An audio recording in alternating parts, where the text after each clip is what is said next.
We're joined now by Connor Freeman. He's the assistant editor at the Libertarian Institute. The Libertarian Institute, he's the co-host of the Conflicts of Interest program. Connor, welcome to the program. Thank you very much, David. Glad to be on. Yeah, it's great to have you on. And Scott Horton had recommended you for understanding the Taiwan issue. Is that your wheelhouse as foreign policy? Tell me a little bit about what you like to specialize in your work. Yeah, absolutely. So I started writing regularly for the Institute toward the end of 2020, and I primarily focus on foreign policy.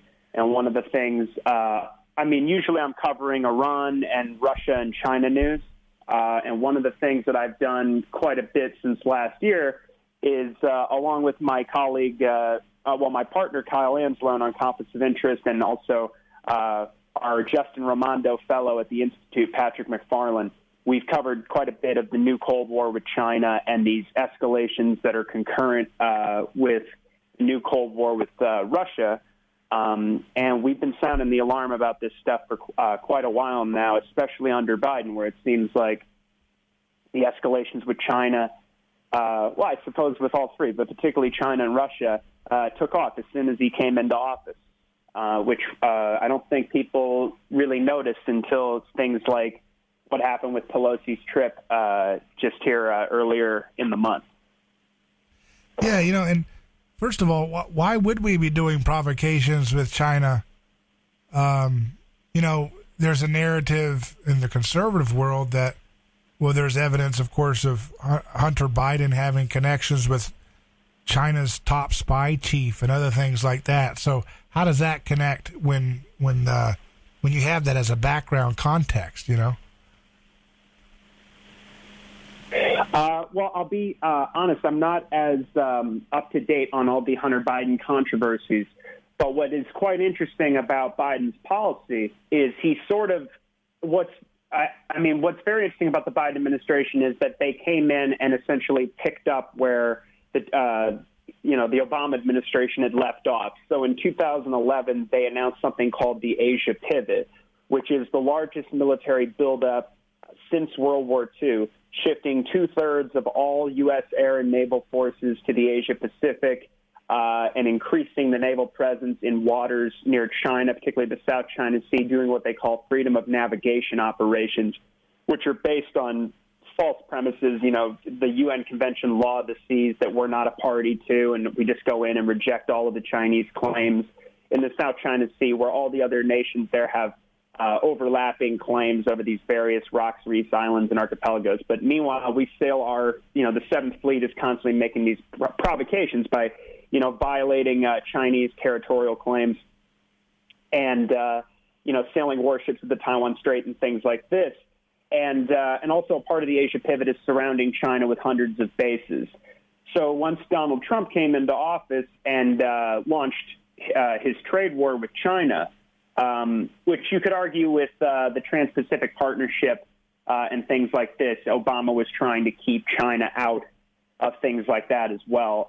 But Trump came in and launched his trade war and all the tariffs, which Biden has not rescinded. In fact, Biden's administration has increased the economic wars with China by increasing sanctions on them and selectively decoupling in places like Xinjiang province over claims about genocide of the Uyghurs, which are unfounded. I mean, there's no proof that there's a genocide going on there. It's not to say that there's not repression in Xinjiang or repression of the Uyghurs, but it's not a genocide. I mean, the U.S. commits genocide in Yemen, for instance, and if we want to talk about how certain countries treat Muslims, we should clean our own house first.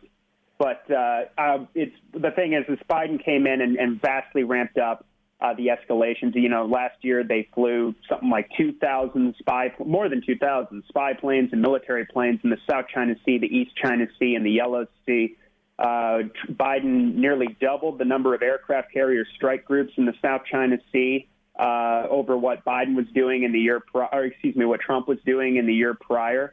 in 2021. He also kept naval ocean surveillance vessels in the South China Sea spying on Chinese submarine activity for virtually with nonstop deployments throughout almost the entire first half of the year. And also he's doubled down on this, arms sales to Taiwan and increasing congressional delegations and high-level officials making these, high-profile trips to Taiwan that really steps all over the one China policy. And they Biden continues to make what we're supposed to think are gaffes, suggesting that we have reestablished a defense commitment to the islands, which would overturn 50 years of policy, which has kept the peace in the Taiwan Strait. And so it's interesting. I understand that I need to learn more about the specifics about the Hunter Biden dealings, but it's interesting because as much as there may be some corruption going on there with Chinese businesses or these pay-to-play benefits for the big guy, et cetera, it doesn't really seem to have an impact on the policy, which is more or less bipartisan. And as you can see, the Republicans and the Democrats, but I like to emphasize that this is primarily the Democratic Party's project. They're very excited about encircling China and building up these various alliances in the region, like the Quadrilateral Security Dialogue and AUKUS, and basically provoking tensions. And it's really, the Pentagon, especially under Biden, the Air Force Secretary who Biden appointed, his Naval Secretary who he appointed, they're all just absolutely training their sights on China. Frank Kendall, who, just comes from Raytheon, who's now the Secretary of the Air Force, was saying in his confirmation hearings, I have three focuses: China, China, and China. Carlos Del Toro, who's now the Secretary of the Navy because of Biden, is saying that he wants to basically make sure that the U.S. Navy can defend Taiwan in the event of an attack. We have all these bills in Congress right now, like the Taiwan Invasion Prevention Act, which it was introduced by Republicans. But what it would do is it would overturn, completely violate, Article 1, Section 8 of the Constitution, and just hand over war powers to the president to preemptively launch a war against China in the event of an attack on Taiwan. This has the support of Democrats, people like Representative Elaine Loria from Virginia, who has some special interests she's looking out for in her case. But we see now Bob Menendez and Lindsey Graham putting forward a policy to make Taiwan a major non-NATO ally and give them $4.5 billion of military aid over 4 years and expand their involvement in international institutions and remove any restrictions on bilateral contacts between American officials and their Taiwanese counterparts. And basically they're talking about sending them weapons, potentially even long-range missiles that can hit deep inside China. We've already sold them, they're armed to the teeth with F-16s, and we've already begun in 2020. There was like $5 billion worth of arms sales, but there was a major sale called Fortress Taiwan, organized under the Trump administration, where we sent them missiles that can be fired from the F-16s that can hit in Nanking, for instance, inside Chinese territory, which is a step that had not been taken by the Bush or the Obama administrations. In fact, before Trump, the last administration to sell F-16s to, or the upgraded F-16s that a lot of these China hawks are trying to get to the Taiwanese, people like Paul Wolfowitz, in fact, this had just been not done. But we are all now in this state. They call it great power competition. That's the Pentagon's term for it. So it's in 2018, they announced that they're shifting away from counterterrorism in North Africa and the Middle East. And what we're doing now is we're in great power competition with Russia and China. The Democrats have a little different spin on it. They paint it like it's autocracies versus the democracies, and democracy must prevail. And we're seeing the reality of this policy in Ukraine right now. And, for all the hype about people in Taiwan and how we need to defend them and their democracy, our policies, just like with Ukraine, however you look at it, all we do is we put those people in the worst kind of danger, willing to sacrifice them for our ruling class's imperial aims. So what's currently going on in Taiwan as a consequence of Pelosi's visit? For those who, because we're not hearing a lot about it, the media has moved on to the Trump raid. Yeah, so in response to her visit, I should mention that the same earlier in July, Senator Rick Scott had visited the island, and he's one of these guys who supports this Taiwan Invasion Prevention Act. In fact, I believe he's the one who's introduced it. And so, Bob Menendez and Lindsey Graham went there months before. The reason this was so different is because she is number 2 in line to become president if something happens to Biden, which, of course, is much more likely with Biden than any other president in recent memory, even more so than, say, Reagan or somebody like that, where it had not been done since 1997 when the U.S. had much better relations with China, and China had a significantly weaker military. And also we hadn't, this Asia pivot has been going on since 2011. And the U.S. under Obama, basically by throwing their support behind Tsai Ing-wen, the current president of Taiwan, who's, of the Democratic Progressive Party, which is very pro-independence leaning, very hawkish, actually. This overturned a old policy that the Americans had kept called dual deterrence, where you basically put a cap on how much provocative behavior and statements are coming out of the Taiwanese government, and also you maintain what they call strategic ambiguity, so that China doesn't know how we will actually intervene in the event of an attack on Taiwan. So what's happening now is by sending Pelosi and through all these other policies I've already mentioned, we've been building up tensions with China drastically. I mean, there's always, there's a lot of military drills we've been carrying out in waters, around China. And like I said, building up these alliances to encircle them. So when Pelosi goes to Taiwan, it is a real, it's a signal that we're moving closer and closer and closer to just doing away with the one China policy. And so Biden has made those 3 gaps where he said that in one case, he said we had a sacred commitment to defend Taiwan. He said it's the commitment we made at a very important press conference in Japan, in fact, where he announced this. And of course, Japan is a member of the Quad, which is this sort of mini NATO style. Well, it's the foundation for a NATO style alliance in the region the U.S. is trying to build with India, Australia, and Japan. But the thing is, Pelosi going over there, it was announced ahead of time. It was leaked to the media in a way that isn't usually done with these congressional delegations. Ordinarily, they just pop up in Taiwan. And some of these people say extremely hawkish things. Mark Esper has gone over there and said we should do away with strategic ambiguity. We should have strategic clarity, which is sort of a neoconservative policy to go back to a full tilt defense commitment with Taiwan.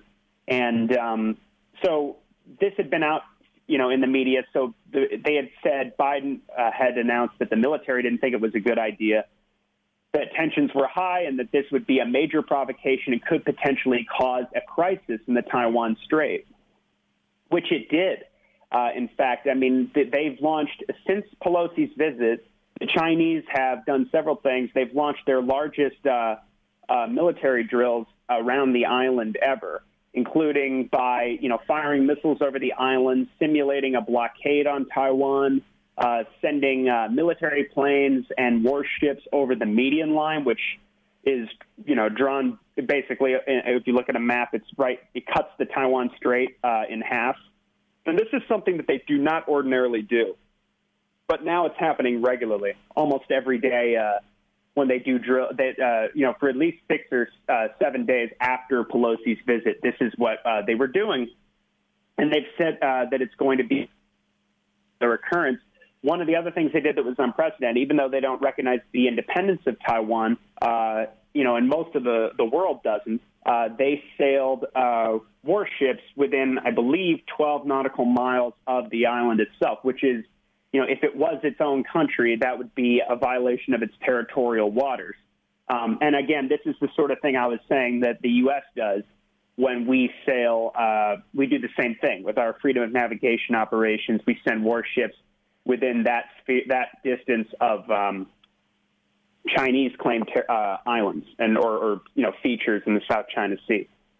And so I think they did it deliberately to get a reaction from China. Quite frankly, we have been heading in a very bad direction with Taiwan because under Biden now, we openly have troops deployed to the island, training them for war with China. And we also sail warships to the Taiwan Strait every month, usually destroyers. We now, the Undersecretary of Defense for Policy, Colin Kahl, has now said that in the coming weeks they're going to be sending warships and warplanes to the Taiwan Strait, and they're saying we're not going to be deterred. We're going to do freedom of navigation operations like we always do in the South China Sea and all these things. And as Colonel Douglas McGregor pointed out to Tucker Carlson, this is an existential issue for China. This is, William Burns, the CIA director, now famously told his bosses back home when he was ambassador to Russia under the W. Bush administration that, bringing Ukraine into NATO, that's the brightest of all red lines for the Russians, not just Putin, their entire political elite. And, it's arguably it's even brighter of a red line, this Taiwan issue for China. As McGregor pointed out to Tucker, every major invasion of China has been launched from Taiwan, and all this stuff about the South China Sea and how we have freedom of action and we send all these warplanes and warships, and Biden has sent aircraft carriers in there to do dual carrier drills and all these military exercises. We have the French and the Canadians and the British sailing warships to the Taiwan Strait, jumping on our bandwagon. The British sent an aircraft carrier into the South China Sea last year with American warplanes as well. All these different policies are just really pushing the Chinese basically to make a move that they really don't want to do. They have a very robust trade relationship with Taiwan. I believe it's something like $150 billion a year. Taiwan's greatest trading partner is China. There's millions of visits that go on every year between people on the mainland and people on the island. These people are kin, but the fact is our policy is what is making an attack on Taiwan much more likely, and maybe that's deliberate because as we've seen with these policies with respect to Ukraine, the U.S. basically, through successive administrations, through Obama, Trump, and Biden, really did everything they could to just cross Putin's red lines. And in the case of the Biden administration, there is some evidence, and it does really look like they decided that they would just prefer to goad Putin into invading Ukraine outright so they could bog him down in a protracted proxy war to bleed Russia and destabilize the country. And I think and some officials have actually said this. They'd like to see regime change in Moscow. Maybe they have a similar idea planned for China, but with Taiwan. I know Lawrence Wilkerson has told James Cardin. Lawrence Wilkerson is the former Secretary of State Colin Powell's chief of staff, who has told James Cardin that the administration's policy, basically behind closed doors, is to destabilize Russia with this proxy war, overthrow Putin, and then take on China, which would make a lot of sense because the national defense strategy that was put out under the Biden administration, I believe it was the new one, came out this year. They said basically that China is enemy number one and Russia is number two. All of our policies are basically of the empire right now are not that we're rolling back, in other places, but really since the wars in Afghanistan and Iraq have wound down, they are now really dead set on stoking tensions and their policy is essentially brinksmanship with Russia and China. We've ripped up all these arms treaties and. I see this dossier Substack from Jordan Schachtel. He says Meta and Pfizer to sponsor upcoming event series celebrating China's subjugation of Hong Kong. Corporations whitewash human rights abuses to get into good graces of the CCP. Isn't that also the case, though, that it's not, I mean, it doesn't mean you have to be hawkish with China to recognize that there is some of that going on as well, right? Yeah, I mean, I'm not gonna defend China on that basis. I don't think. I mean, I'll be honest with you. I think that our role would be to, before we make any, I'm more of a Ron Paul guy. So my policy is basically to lead by. I think we should lead by example, and we should have free trade and rollbacks. We shouldn't have any sanctions on these countries or provoke them militarily, and we should have just basically cultural exchange and diplomacy and engagement. As far as the stuff with Hong Kong, I mean, I don't know. I don't see how that's any of our business. I'm sure there's a lot of companies that want to do business with China, and so they do things. But there's a lot of companies that do business with Israel as well, and they don't feel like they have to come out and say, well, Israel's an apartheid state, and it's pretty awful that they just bombed a open-air concentration camp and killed somewhere near 50 people, including 17 or 18 children over the weekend. Nobody holds corporations to account for that kind of barbarism, which is entirely, supported by the U.S. and which is entirely subsidized by us, the American taxpayers. And we don't feel like, as a society, we need to come out and condemn all this. It's really only the anti-war movement that does that. So I think we get into a trap here where we feel like we have to condemn the states that are already, the primary targets of the people who, exploit and violate our rights the most, which is our own government, who have already killed millions of people just in my lifetime. So it just seems kind of counterproductive to help them and assist them with their propaganda by painting China as some, I don't know, evil state or something. Look at how they treat people in Hong Kong. So my point would be, well, our best friend in the Middle East is Saudi Arabia and the UAE, and we've helped them commit genocide for 7 or 8 years now in Yemen, killing nearly 400,000 people. So we have quite a bit of work to do on ourselves before we start harassing or complaining about anybody really doing business with China or even papering over some of their violations of people's rights. Well, Connor, I really appreciate you coming on the program. Also see you did a show recently about UN peacekeepers committing rampant sexual crimes in the Congo. I didn't even know about that. That's crazy. Is that really going on? Yes. We're out of time. But I yes, just wanted Oh, sure. That's my partner, Kyle. Please, everybody, check out Conflicts of Interest, and thank you, David. Thank you, Connor, for joining me, and I appreciate your work and your perspectives here.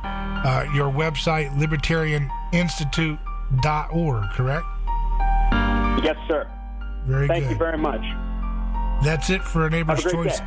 Hour 1. We'll be back with Hour 2 with James Cortides and more news headlines. Stay tuned. You can also email us hello@aneighborschoice.com. That's hello@aneighborschoice.com. Don't forget, when you go to our website at neighborschoice.com, you'll find all of our content, including exclusive essays from world-class writers.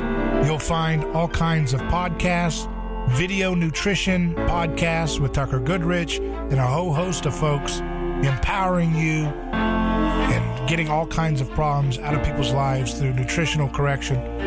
We also have our Science and You show, which you can find at neighborschoice.com. So much stuff and so much more to come. Stay tuned. I'm David Gornoski. Godspeed.